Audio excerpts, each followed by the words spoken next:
जय हिंद दोस्तों, मैं दीपक सर आप सभी के बीच लेकर आ गया हूँ क्लास 10th का चैप्टर 1 मैथ्स सब्जेक्ट का वीवीआई ऑब्जेक्टिव क्वेश्चन। ठीक है, जो टारगेट ऑब्जेक्टिव है उसका मैं टोटल सॉल्यूशन कराऊंगा। ठीक है, तो वीडियो को शुरू से अंत तक जरूर देखिएगा। ठीक है, ये टारगेट बुक से हमने क्वेश्चन लिया है और इसका हम आंसर बताएंगे आपको कि कैसे इसका सॉल्यूशन के साथ अच्छी तरह से आप आंसर सही करेक्ट क्या आंसर होगा वो हम बताएंगे कैसे होगा।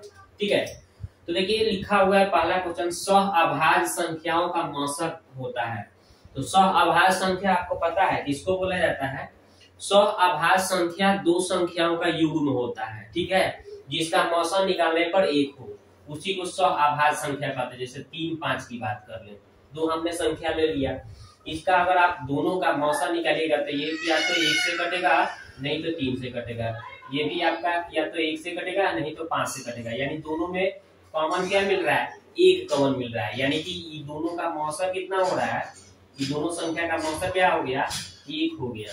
तो ये दोनों संख्याएं क्या हो गए? ये 3 और 5 क्या है? सहअभाज्य संख्या है। ठीक है, तो सहअभाज्य संख्या की मौसम की बात किया तो इसका आंसर आपको एक करना है। सहअभाज्य संख्या का मौसम एक ही आता है हमेशा, ये याद ही कर लीजिए। सहअभाज्य संख्या का मौसम एक होता है। आगे देखते हैं नंबर 2 क्वेश्चन। कह रहा है कि ये पहला हो गया, यदि दो संख्याओं का गुणनफल 2166 है तो एवं उनका मौसम कितना है? 19 है, तो उनका लौसक कितना होगा? देखो कैसे। तो दो संख्याओं का मौसम कितना बोला है? दो संख्याओं का गुणनफल कितना है? दो संख्याओं यानी a गुने b का मान दे दिया कितना? आपका दे दिया है 2166। तो एक हम फॉर्मूला लगाते हैं पहले, अच्छा दिया है जो लिख देते हैं, ये दो संख्याओं का गुणनफल 2166। ठीक है, उनका मौसम कितना है? मौसम दिया है आपका 19, तो लौसा उनका निकालना है। यानी लौसा आपको क्या करना है? निकालना है। व्हाट? इसके लिए फॉर्मूला है पहली संख्या गुने दूसरी संख्या बराबर मौसम गुने लौसा, ये फॉर्मूला होता है। ठीक है, मौसम गुने लौसा। तो इसी सूत्र पर हम क्या करेंगे? बना लेंगे इस सवाल को। ठीक है ना, ये सूत्र है, याद रखिएगा। पहली संख्या गुने दूसरी संख्या मौसम गुने लौसा, यानी एचसीएफ गुने एलसीएम। तो पहली संख्या दूसरी संख्या का गुणनफल दिया है हमारा 2166, मौसम पता है 19, भर दीजिए यहाँ 19। यहाँ पे लौसा मेरे को निकालना है, लौसा। तो इसलिए लौसा बराबर कितना हो जाएगा? लौसा, तो लौसा बराबर है 2166 आपका ऊपर हो जाएगा, नीचे 19। अब 19 से आपको भाग करना पड़ेगा, 19 से आप भाग देकर देख लीजिए कितना आ रहा है 2166 में। ठीक है, तो पता आपको चल जाएगा। तो देखिए 19 से कम 19 आप लिखेंगे, घटाएंगे तो कितना हो जाएगा? 2 आएगा, फिर आ गया 26। ठीक है, फिर एक बार में 19 लिखिएगा, फिर घटाइएगा, आप कितना आ जाएगा? तो आपका हो जाएगा 7, ये तो कट जाएगा यहाँ पे 6, तो 9 चौक 76, यानी कि आपका कितना हो गया अभी दोस्तों? आपका आ रहा है 114 आ रहा है। ठीक है, तो यानी इसको हम काटेंगे कितना? 114 बार में, 100 कितना बार में? 14 बार में, तो इसका आंसर हो गया 114। तो देखिए कहाँ है 114, आपका option number C correct answer होगा। समझ गए? तो यही हमें काम करना था। भाग देने पर कितना आ गया? 114, यानी कि आपको देख लीजिए 19 से इसको काटिएगा 2166 को, तो 114 इसका लौसा आएगा। बात समझ गया कैसे बनाना है? दोनों संख्याओं का गुणनफल 166 था, मौसम 19 था, तो लौसा निकालना था। यह सूत्र में हम भर दिए, दोनों का गुणनफल दिया था, मौसम दिया था, लौसा तो सटा था तो बटा में भेज दिया, यानी 19 से इसमें भाग पड़ गया, लौसा निकल जाएगा 114। आगे देखते हैं क्वेश्चन नंबर 3। देख लिए कितना इजी तरीका से हमने बताया। अगर इस तरह से सीखेंगे आप तो वहां पे एग्जाम हॉल में ऐसे बना के आएंगे तो एकदम अपने आप पर कॉन्फिडेंस रहेगा, विश्वास रहेगा कि हमारा इतना करेक्ट होगा, सही होगा। ठीक है, अब देखते हैं क्वेश्चन नंबर 3। तो 3 नंबर क्या कहा गया है? ए का मान दिया है, बी का मान दिया है और अभाज्य गुणनखंड के रूप में दिया है। अब आपको बोल रहा है कि इसका लौसा निकालो, तो लौसा निकालना है। तो देखो पहले ए का मान जो दिया है ना, हमें लौसा निकालना है, तो फटाफट हम लौसा निकाल लेंगे। देखिए कैसे, तो इसमें देखिए जो ए में है और बी में है उसमें देखना है। आप इसमें 2 की चर्चा है, इसमें भी 2 की चर्चा है, तो सबसे ज्यादा 2 बार किसमें है, इसमें 3 बार है, इसमें 4 बार है, तो ज्यादा बार वाला लिखाता है लॉसो में, ठीक है ना। 3 बार है इसमें, 4 बार इसमें, तो 4 बार ज्यादा वाला हुआ ना। ज्यादा बार कौन इसमें आया है 2, तो इसमें आया है 4 बार, तो वही लिखा जाएगा। अब 3 इसमें 1 बार है, इसमें 3 तो है ही नहीं, तो अधिकतम 1 ही बार ना हुआ, तो लिख दीजिए। अब देखिए इसमें 5 1 बार है, इसमें 5 1 ही बार है, दोनों में 5 तो सिर्फ 1 ही बार है अधिकतम, इससे तो ज्यादा किसी में है नहीं, तो 1 ही बार लिखा जाएगा। अब इसमें 7 की चर्चा 1 बार है, इसमें तो है ही नहीं, बस अब तो कोई अंक छूट नहीं रहा है, 2 3 5 2 5 7 आ गया ना, तो जो था हमने लिख दिया। अब इसको गुना कर लेंगे तो कितना हो जाएगा, देखिए इसको 2 को 4 बार गुना करिएगा तो 16 हो जाएगा, 16 × 80 हो जाएगा, और 8 के 24 है, 24 में 7 से कर लीजिएगा तो आपका हो जाएगा 24 × 7 कर लीजिएगा ना, इतना आ रहा है, फिर गुना कीजिएगा 7 से तो आपका आ जाएगा 0 7 × 28 7 × 14 और 2 16, यानी 1680 आ रहा है। ऑप्शन नंबर डी इसका राइट आंसर हो जाएगा 1680, ठीक है। तो आपका ऑप्शन नंबर इसका डी करेक्ट हो जाएगा, बिल्कुल इजी तरीका से।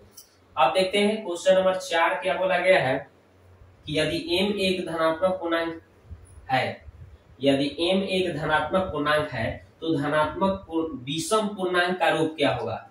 कोई धनात्मक पूर्णांक ले लिया गया है विषम संख्या, तो इसमें विषम पूर्णांक का रूप पूछा गया है।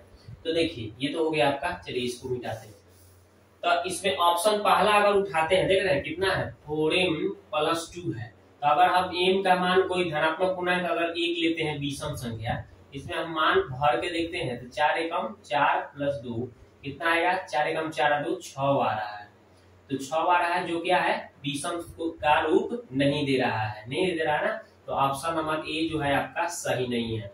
ऑप्शन नंबर बी देख लीजिए कितना है 4m+4 है, तो अगर हम यहाँ m का मान अगर 1 लेते हैं विषम संख्या तो कितना आ रहा है, देख रहे हैं 4 + 4 कितना आ रहा है 8 आ रहा है, जो कि ये क्या है विषम का रूप नहीं ना है, ये विषम नहीं ना आ रहा है, तो ये भी आपका ऑप्शन गलत है। तो ऑप्शन नंबर ये भी नहीं होगा, ऑप्शन नंबर ये भी नहीं होगा, तो ऑप्शन नंबर सी देखिए। तो ऑप्शन नंबर सी को भी चेक करते हैं, कितना लिखा है 4m+1, ठीक है। तो यहाँ पे अगर हम m का मान 1 लेते हैं विषम संख्या, ठीक है ना धनात्मक, तो 1 ले रहे हैं तो 4 एकम 4 हो गया, तो 4 और +1 कितना हो गया 5, जो विषम का रूप दे रहा है ना, विषम के रूप दिखा रहा है ना, तो ऑप्शन नंबर इसका सी आंसर हो जाएगा। 5 क्या है विषम संख्या है ना, इसलिए इसका ऑप्शन नंबर सी इसका राइट आंसर हो जाएगा, ठीक है। कौन सा हो जाएगा ऑप्शन नंबर सी, ठीक है, ऑप्शन नंबर सी इसका राइट आंसर। अब देखते हैं अगला सवाल को, 5 नंबर, ठीक है। तो 5 नंबर क्या कहा गया है कि निम्नलिखित में कौन सी अभाज्य संख्या है। अभाज्य संख्या उसको कहते हैं जो स्वयं से कटे और 1 से कटे, जो स्वयं से कटे और 1 से कटे उसको अभाज्य संख्या कहते हैं। तो वैसे संख्या आपको ढूंढना है जो खुद से कट जाए और 1 से कटे, उसी को अभाज्य कहेंगे। तो ये तो 27 है, ये 27 तो 3 से भी कट जाएगा। 27 को अगर हम देखें तो 27 क्या हो जाएगा आपका 3 से भी कट जाएगा, ठीक है, 9 से भी कट जाएगा, 27 से भी कट जाएगा, 1 से भी कट जाएगा, इसलिए ये 27 अभाज्य संख्या नहीं है, ठीक है। तो 35 को देखते हैं। 35 में देखिएगा तो आप 5 से भी काट सकते हैं इसको, 7 से भी काट सकते हैं, 1 से भी काट सकते हैं, 35 से भी काट सकते हैं इसको, यानी कि बहुत सारे संख्या से कट रहा है, तो ये भी आपका अभाज्य संख्या नहीं है। तो 13 देखते हैं, हाँ 13 हो जाएगा। देखिए कैसे, क्योंकि 13 को अगर हम भाग लगाएंगे तो या तो स्वयं यानी 13 से कटेगा, नहीं तो 1 से कटेगा, और कोई अंक से नहीं कट सकता है ये 13, ये स्वयं से कट जाएगा और नहीं तो 1 से, और कोई अंक से नहीं कटेगा, इसलिए ये अभाज्य संख्या है, यानी ऑप्शन नंबर सी अभाज्य संख्या है। समझ गए, चलिए ये हो गया आपका क्लियर। आगे बढ़ते हैं। निम्नलिखित में कौन सा अपरिमेय संख्या है। अपरिमेय संख्या, तो अपरिमेय संख्या उसको कहते हैं जो रूट से, जिसका पूर्ण रूप से वर्गमूल नहीं निकले, जिसका रूट से, रूट में अगर लगा हो तो रूट में से पूर्ण रूप से वर्गमूल नहीं निकलता है, उसको हम अपरिमेय कहेंगे, और जिसको हम p/q के रूप में लिख सकते हैं, ठीक है। तो चेक करते हैं, रूट सब रूट लगाया है तो रूट से बाहर नहीं निकलना चाहिए पूर्ण रूप से वर्गमूल, उसको अपरिमेय बोलेंगे। तो पहले के तो है आपका ऑप्शन 17 का पूर्ण रूप से वर्गमूल नहीं निकलता है, तो यही आपका अपरिमेय संख्या हो गया क्या। यही आंसर हो गया। अब 100 की बात करते हैं तो 100 का तो 10 वर्गमूल निकल जाता है ना, 100 का तो 10 हो जाता है और 4 का वर्गमूल 2 हो जाता है, तो ये भी आपका परिमेय हो गया। और यहाँ बात करते हैं तो 16 का 4 हो जाता है और 25 का 5 हो जाता है वर्गमूल, यानी ये भी रूट से बाहर आ गया। तो रूट में कोई तो बच ही नहीं रहा है, लेकिन हाँ ये 17 का पूर्ण रूप से वर्गमूल नहीं निकलेगा, तो यही आपका क्या हो गया, अपरिमेय संख्या है। इसलिए इसका आंसर ऑप्शन नंबर ए हो जाएगा। समझ गए? चलिए आगे बढ़ते हैं। क्वेश्चन नंबर हम देखते हैं अब 7। तो 7 नंबर क्या कहा गया कि 144 के अभाज्य गुणनखंड में 2 का घातांक कितना होगा, 2 का घातांक। ठीक है, तो 144 को हम क्या करेंगे, तोड़ लेंगे ऐसे। 144 को हम तोड़ लेंगे कहीं ऐसे, 2 से तो 72, फिर 2 से तो 36, फिर 2 से तो 18, फिर 2 से तो 9, फिर 3 से तो 3 तिहाई 9। अब देखिए तो 2 की बोल रहा है कि 2 का कई वो घात होगा, तो 2 का घात गिन लीजिए। इसको हम थोड़ा सा लिख देते हैं इसको। अभाज्य गुणनखंड कितना आया, 2 देख लीजिएगा, 1 2 3 4 गो है, 2 4 बार है, 3 का है 2 बार है। तो इसमें 2 का घात देखना है, तो 2 का घातांक कितना है, 4 है ना, 2 2 4 देख लीजिए। 144 का हम 72 निकाले, फिर 2 से 36 आया, फिर 2 से 18 आया, फिर 2 से 9 आया, यानी कि 2 का घात अधिकतम कितना आ रहा है, कितना आ रहा है, 4 आ रहा है ना। तो 4 आ रहा है, तो यही इसका घातांक जब 4 आ रहा है तो इसका आंसर क्या हो जाएगा, ऑप्शन नंबर सी। 2 का घातांक कितना होगा भैया, तो 4 होगा। समझ गए कैसे? यहाँ से आप देख सकते हैं, ठीक है ना। 2 कितना बार आया है, 2 4 बार आया है, तो वही उसका घात हो गया 4। अब देखना है कि निम्नलिखित में कौन सा परिमेय संख्या है। परिमेय संख्या उसको बोलते हैं जिसका पूर्ण रूप से वर्गमूल रूट से बाहर आ जाए, उसको हम परिमेय बोलते हैं। वैसी संख्या खोजना है जिसका पूर्ण रूप से रूट से बाहर वर्गमूल निकल जाए। तो देखिए ये पहला ऑप्शन ही देख लीजिए, 1/144। तो देखिए 1 का वर्गमूल 1 हो जाता है और 144 का 12 हो जाता है। तो पहले के ऑप्शन का हो गया आंसर, क्योंकि देख लीजिए आप पहले ही ऑप्शन का हम सॉल्व किए तो इसका पूर्ण रूप से रूट से बाहर निकल गया, तो ये क्या हो गया, परिमेय है। ठीक है, और चेक करने की कोई जरूरत नहीं है, तो पहले के आंसर हो गया परिमेय। ठीक है, आगे बढ़ते हैं। तो देखिए कितना इजी है, मैथ से आपको थोड़ा भी नहीं डरना, आराम से बनाना है, टेंशन फ्री होकर। आगे देखते हैं, निम्नलिखित में कौन सा अभाज्य संख्या है, अभाज्य संख्या या रूट संख्या, ठीक है, जो स्वयं से कटे और 1 से कटे। अभी ये बात बताया था हमने। तो देखिए 91 तो कट जाएगा आपका, 91 7 से भी कटेगा, 13 से भी कटेगा, ठीक है ना, और आपका 91 से भी कट जाएगा, 1 से भी कट जाएगा, इसलिए 91 आपका अभाज्य संख्या नहीं है। 213 की बात करते हैं तो 213 को भी अगर हम काटते हैं तो किसी और संख्या से कट जाएगा, लेकिन 41 ऐसा अनोखा संख्या है आपका जो स्वयं से कटेगा और 1 से कटेगा, यही इसका आंसर कर दीजिएगा। 41 से कटेगा, नहीं तो 1 से, और कोई अंक से नहीं कटता है 41, यही इसका राइट आंसर हो गया, ऑप्शन नंबर सी। ठीक है, आगे बढ़ते हैं। अब देखते हैं निम्नलिखित में किसका दशमलव प्रसार अशांत होगा। अशांत, तो अशांत उसको बोलते हैं जिसका अगर हम p/q का रूप निकालें तो p/q, तो यहाँ पे q का अगर अभाज्य गुणनखंड तोड़ें तो 2 के पावर m, ठीक है, 2 के पावर m गुणे 5 के पावर n के रूप का होगा अगर ना, तो इसको हम क्या कहेंगे, इसको हम अगर 2 और 5 के रूप में अगर आता है, नीचे वाला को तोड़ते हैं तो शांत हो जाएगा। अगर 2 और 5 के अलावा दूसरा कोई अंक आता है तो अशांत हो जाएगा। ठीक है, तो देखिए चेक करके आपको बताते हैं।